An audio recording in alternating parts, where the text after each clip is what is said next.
안녕하세요. 올해 40대 초반인 남자입니다. 지금 저는 평범한 공무원 일을 하고 있고 제 인생에 굉장히 만족해요. 평생 평범한 인생만 살아오던 저에게 어느 날 영화에서만 나올 법한 일이 일어났습니다.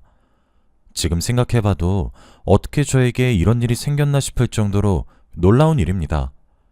다들 저의 이야기를 들으시고 평범하게 사는 것이 얼마나 어려운지 아시길 바랄게요. 아내와 저는 아주 행복한 연애를 끝으로 결혼을 하게 되었어요. 주위에 반대도 없었고 많은 사람들의 축복 속에서 결혼식을 올리게 되었죠.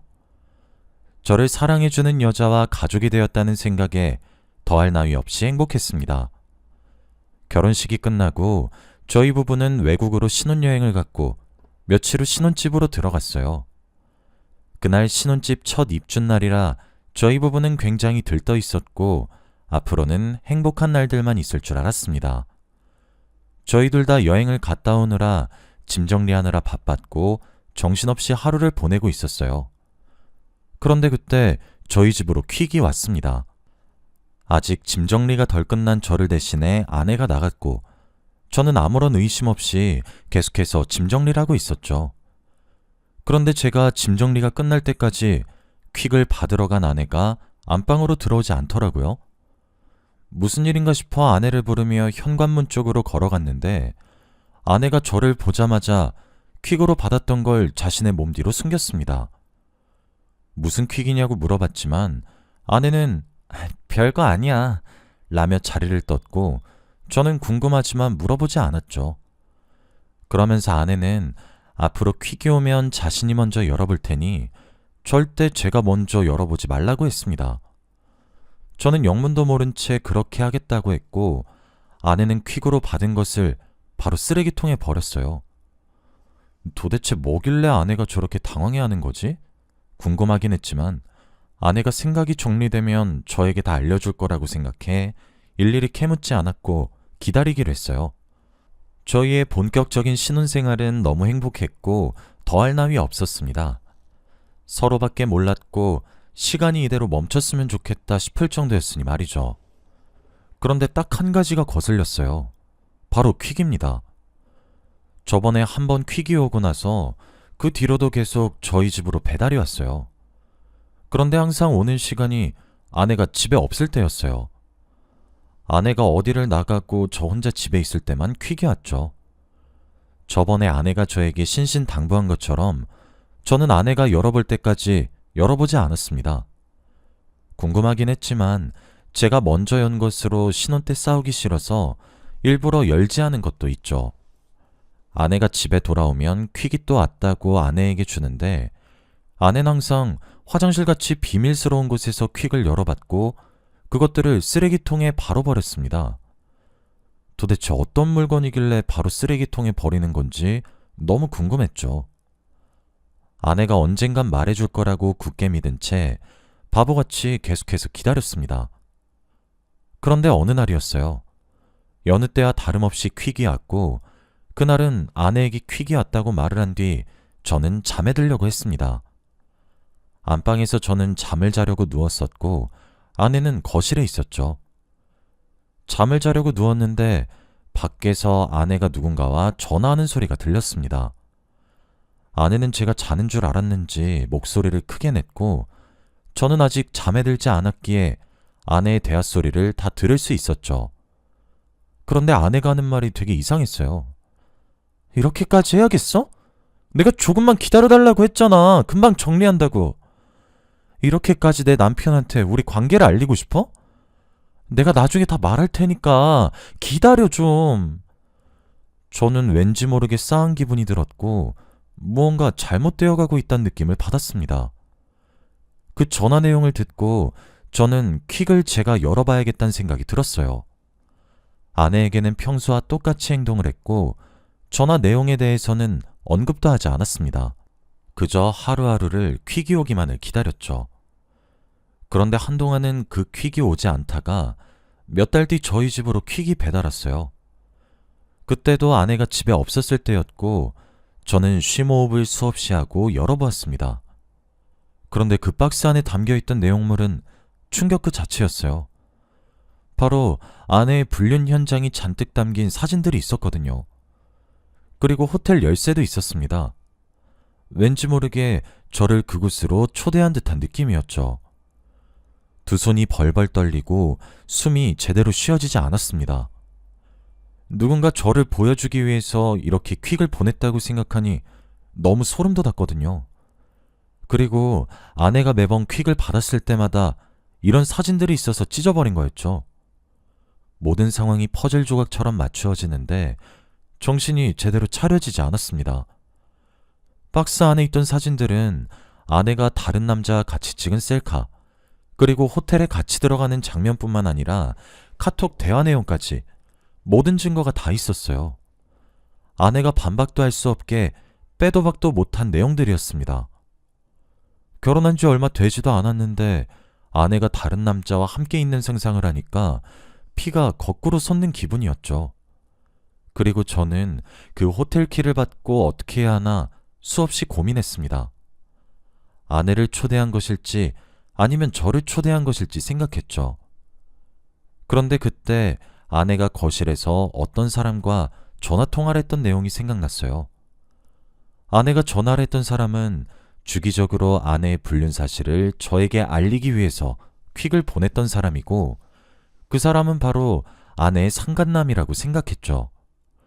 이 호텔로 가면 상간남이 있을 거라고 확신했습니다. 정말 고민했고 가서 어떤 말을 해야 할지 정리도 되지 않았죠. 그렇게 하루 이틀이 계속 흘렀습니다. 그동안 아내의 얼굴을 보는 것도 힘들었고 정상적인 대화를 나누는 것도 힘들었죠. 그런데 제가 이렇게 힘들어할 동안 퀵은 계속 왔습니다. 이틀 주기로 저에게 왔고 박스 안에 들어있는 물건은 점점 세졌어요. 아내가 제 욕을 하는 카톡 내용도 복사해서 있었죠. 아마 제가 그 박스들을 다 열어보는 걸 알고 조롱하기 위해 점점 높여가는 것 같았습니다. 저는 도저히 참을 수 없었어요. 대체 어떤 사람이길래 저를 이렇게 쥐었다 폈다 하는 건지 확인해보고 싶었습니다. 그리고 그때 넣어준 호텔 방키를 가지고 그 호텔로 갔죠. 호텔은 607호였고 그 방은 장기 숙박고객이라고 했습니다. 딱 봐도 번지르르하고 좋아 보이는 호텔이었죠. 저는 쉼호흡을 하고 방으로 들어갔습니다. 그 호텔은 굉장히 컸고 화려했어요. 사람들이 수십 명이 들어가도 남을 정도로 말이죠. 그런데 그 큰 장소에 딱 한 명의 남자가 있었습니다. 딱 보자마자 저 새끼구나 라는 말이 머릿속에 떠올랐죠. 그 남자는 저를 보고 뚜벅뚜벅 걸어왔습니다. 그리고 저한테 술 한 잔을 주더라고요. 한 잔 하실래요? 저는 기가 차서 말이 나오지 않았고 그 술잔에 들어있는 양주를 그 남자 얼굴에 뿌려버렸습니다. 그 남자의 얼굴은 양주로 범벅이 되었고 통쾌했죠. 하지만 그 남자는 웃으며 자신의 얼굴을 닦았고 저에게 말을 했습니다. 꼴에 자존심은 있나 봐요. 여기서 당신 와이프랑 계속 만났는데 어때요, 기분이? 제가 보낸 킥들 잘 받았죠? 저는 당신 와이프랑 잘 될 생각 없어요. 그저 당신이 너무 바보 같아서 알려주고 싶었어. 그 여자 보통 아니니까 너무 마음 주지 말아요. 주먹에 미친 듯이 힘이 들어갔고 당장이라도 한 대 치고 싶었습니다. 조금이라도 저를 건들면 주먹이 날아갈 기세였죠. 그런데 그때 그 방의 문이 열렸습니다. 그리고 누군가 들어왔죠. 방문을 열면서 자기 나왔어 라는 코 앵앵거리는 소리가 들렸고 그 여자는 바로 제 아내였습니다. 저와 아내는 눈이 마주쳐서 둘 다 기겁을 했고 상간남은 TV라도 보는 듯이 배꼽을 잡고 웃고 있었어요. 아내는 여보 라며 제 앞으로 와서 무릎을 꿇고 싹싹 빌었습니다. 자신이 다 잘못했다며 제발 한 번만 봐달라고 말이죠. 옆에서 아내의 상간남은 소파에 다리를 꼬고 앉아 재밌는 광경이라며 깔깔대며 웃고 있었고 앞에서 아내는 무릎을 꿇고 미안하다고 사과를 하고 있는 그 상황이 정말 싫었습니다. 기분이 더러웠고 당장 그 남자를 때려 죽이고 싶었죠. 저는 당장 이혼을 하자고 했습니다. 더 이상 아내를 못 믿을 것 같았거든요. 그리고 한번 바람을 피웠다고 또 안 핀단 보장도 없고 말이죠. 아내는 제 입에서 이혼이란 말이 나오니 더 싹싹 빌며 안 된다고 했고 호텔방을 나가려는 제 바지가랑이를 붙잡았습니다. 저는 어떻게든 아내를 떼어놓으려고 안간힘을 썼는데 아내가 그 순간 충격적인 말을 했어요. 나 임신했어. 그 순간 저는 아무런 생각도 들지 않았고 머릿속이 새하얘졌습니다. 아내는 무조건 제 아이라고 했고 낳고 싶다고 했죠. 아이 때문이라도 이혼만은 안 된다며 제발 한 번만 기회를 달라고 애원했습니다. 저는 그 뒤로 함부로 이혼이란 이야기를 꺼낼 수 없었어요. 정말 바보 같지만 이혼을 보류하기로 했습니다. 아내가 제 아이라고 확신을 하니 가차없이 떠날 수도 없는 노릇이었거든요. 그날 이후 아내와 저는 어색하긴 했지만 그래도 아이를 위해서 부부 행세를 하며 살았습니다. 아내는 그 상간남과 관계가 끝났다고 했고 가정에 충실하게 살 거라고 약속했어요. 다시는 저를 실망시키지 않겠다고 하면서 말이죠. 저는 아내의 말을 완전히 믿진 않았지만 그래도 기회는 주려고 했습니다. 아내를 사랑하지는 않지만 그래도 아이만 태어나면 미운정으로라도 살아갈 순 있을 정도였죠. 그렇게 몇 달 동안 아내와 함께 뱃속에 있는 아이만 기다리면서 살았어요. 막달이 다 되어갈 때쯤 잊고 있던 퀵이 배달왔습니다. 그 사건 이후 한 번도 저희 집으로 퀵이 온 적이 없었는데 정말 오랜만에 받아본 것이었어요. 저는 아내 몰래 혼자서 그 박스를 열어봤고 그 안에는 놀라운 것이 있었습니다. 바로 아내의 상간남이었던 사람이 결혼을 한다는 청첩장이었어요. 그것을 보자마자 어처구니가 없었고 남의 가정을 흔들어 놓고 혼자서 잘 살겠다는 걸 보고 화가 났죠. 당장이라도 그 남자와 결혼할 여자를 찾아가 모든 사실을 다 알려주고 싶었습니다. 그 사건 이후로 복수도 제대로 못했으니 이참에 제대로 복수를 해야겠다고 다짐했죠. 그리고 저는 계획을 세웠습니다. 바로 아내의 상간남과 결혼하려는 여자를 제가 꼬시기로 말이죠. 말이 쉽지 정말 힘든 거 잘 압니다. 그런데 저는 그만큼 그 남자가 불행하기를 간절히 바라고 있었고 어떻게든 복수하고 싶었어요. 저는 그 남자의 결혼식이 될 때까지 이를 갈고 기다렸습니다. 그리고 당일날 저는 그 남자가 입장할 때 남편 측에 앉아 유유히 그 사람을 지켜봤어요.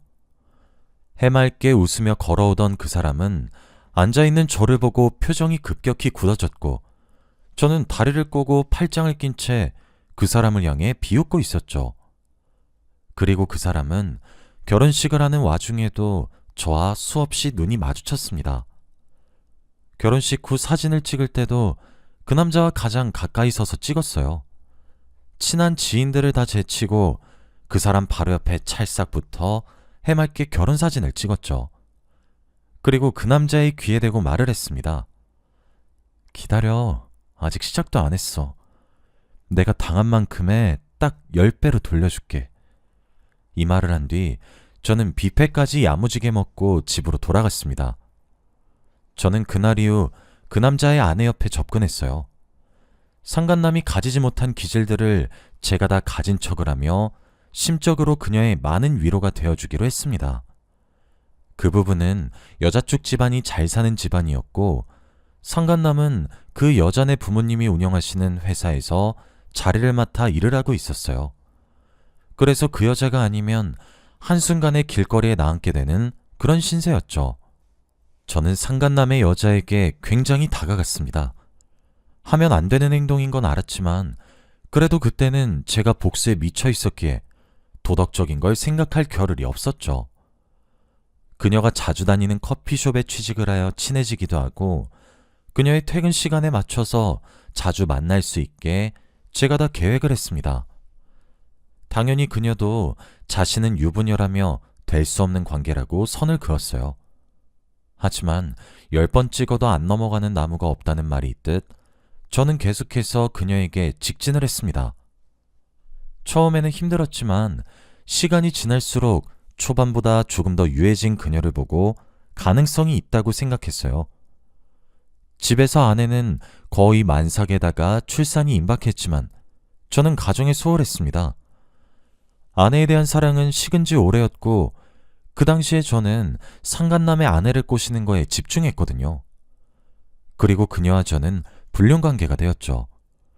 정말 급속도로 발전한 관계였고 저도 처음이라 굉장히 조심스러웠습니다. 그리고 아내가 불륜을 저지르고 다녔을 때 이런 스릴감이었나? 하는 감정이 느껴졌죠. 저도 모르게 그녀를 좋아하고 있는 것 같긴 했습니다. 집에서 아내는 출산 준비를 하고 있는데 저는 밖에서 이러고 있으니 죄책감이 느껴졌어요. 그리고 저는 아무것도 모른 채 상간남의 아내에게 모든 사실을 다 말했습니다.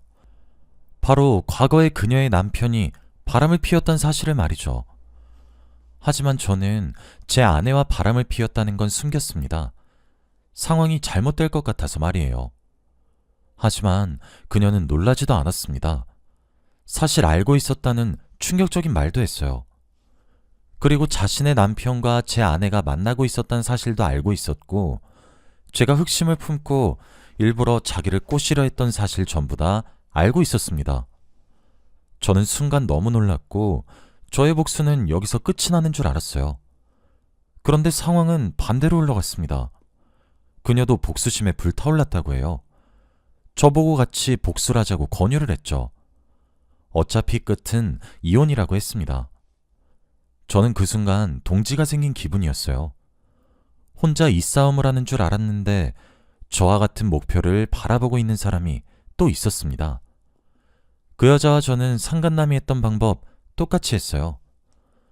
저와 둘이 불륜 관계를 벌이고 있는 사진과 카톡 내용을 이틀에 한 번씩 상간남한테 퀵으로 보냈습니다. 그리고 607호인 호텔키도 함께 보냈죠. 그리고 저희 둘은 607호에서 상간남이 오기를 기다리고 기다렸습니다. 퀵을 보내고 몇 시간 뒤 호텔 방문이 열리는 소리가 들렸죠.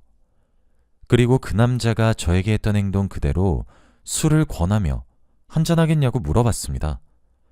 그런데 저의 그런 모습을 보고 그 남자는 저에게 바로 주먹을 날렸어요. 제 위에 올라타 저의 얼굴을 미친 듯이 가격했습니다. 얼굴에 피가 나고 뼈가 이상해지는 기분이 들었지만 나쁘진 않았습니다. 모든 상황을 다 카메라로 녹화하고 있었거든요.